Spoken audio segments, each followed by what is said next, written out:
ఈసారి first match okay, second match okay, కానీ third match మాత్రం నిజంగా తగిలిటేసే గేమ్ అని చెప్పాలి.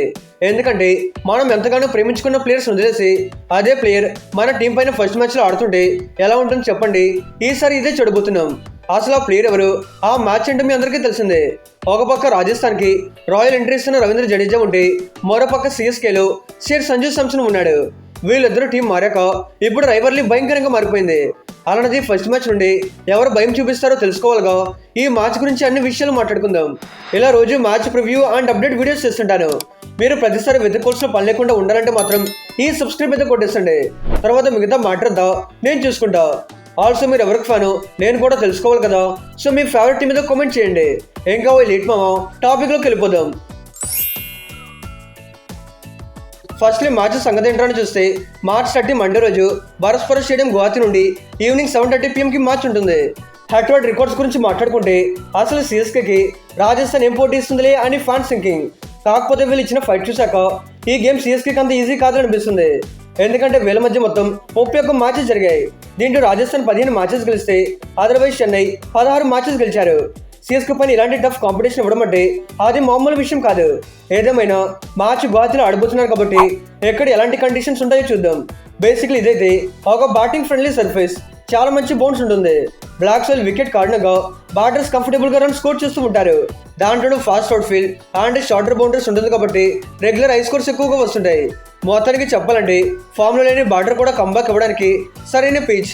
ఈవెన్ ఫాస్ట్ బౌలర్స్ కి అండర్ ది లైట్స్ లో కొంతవరకు స్వింగ్ లభిస్తుంది.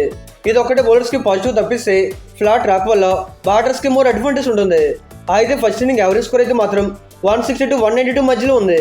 అదే గ్రౌండ్ స్టాట్ చూసుకుంటే ఇప్పటి వరకు ఇక్కడ 6 IPL మ్యాచెస్ మాత్రమే జరిగాయి. దీంట్లో ఫస్ట్ బ్యాటింగ్ చేసి 3 సార్లు గెలిస్తే సెకండ్ బ్యాటింగ్ చేసి 2 సార్లు గెలిచారు. పెద్ద డిఫరెన్స్ ఏమీ లేదు, కానీ టాస్ గెలిచిన కెప్టెన్ మేబీ చేంజింగ్ తీసుకోవచ్చు. ఎందుకంటే సెకండ్ ఇన్నింగ్స్ లో డ్యూ ఫ్యాక్టర్ ప్లేలో ఉంటుంది. సో చేజ్ ఈజీ అవుతుంది. ఇక్కడ మరో ఇంట్రెస్టింగ్ విషయం ఏంటంటే 190+ స్కోర్స్ ని 4 సార్లు కొట్టారు. దట్టు రాజస్థాన్ దగ్గర చాలా మంచి బ్యాటింగ్ అటాక్ ఉంది కాబట్టి వాళ్ళు మేబీ సేమ్ వికెట్ తోనే కంటిన్యూ చేస్తారు.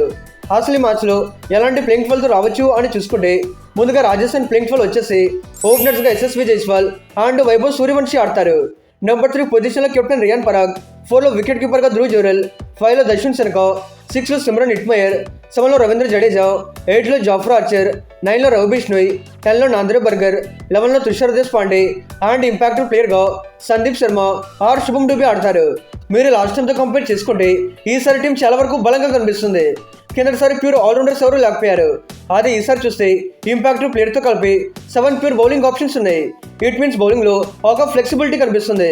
బ్యాటింగ్ లో చూసుకున్న జైస్వాల్, వైభవ్, పరాగ్ ఇలా నెంబర్ 8 వరకు పవర్ హిట్టింగ్ ఆడగలిగే బ్యాటర్స్ ఉన్నారు.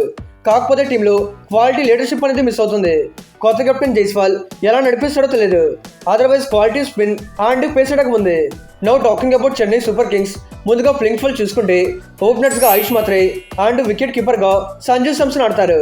నెంబర్ 3 పొజిషన్ లో కెప్టెన్ రుతురాజ్ గైక్వాడ్, 4 లో డెవిల్ బ్రేవిస్, 5 లో కార్తిక్ శర్మ, 6 లో శివం డుబే, 7 లో ప్రశాంత్ వీర్, 8 లో స్పెన్సర్ జాన్సన్, 9 లో నూర్ అహ్మద్, 10 లో ఖలీల్ అహ్మద్, 11 లో మాథెన్రే అండ్ ఇంపాక్ట్ ప్లేయర్ గా ఎక్స్ట్రా బ్యాటర్ కావాలనుకుంటే సర్ఫరాజ్ ఖాన్ని ఆర్ స్పిన్నర్ కావాలనుకుంటే రాహుల్ చర్ నడిపించవచ్చు.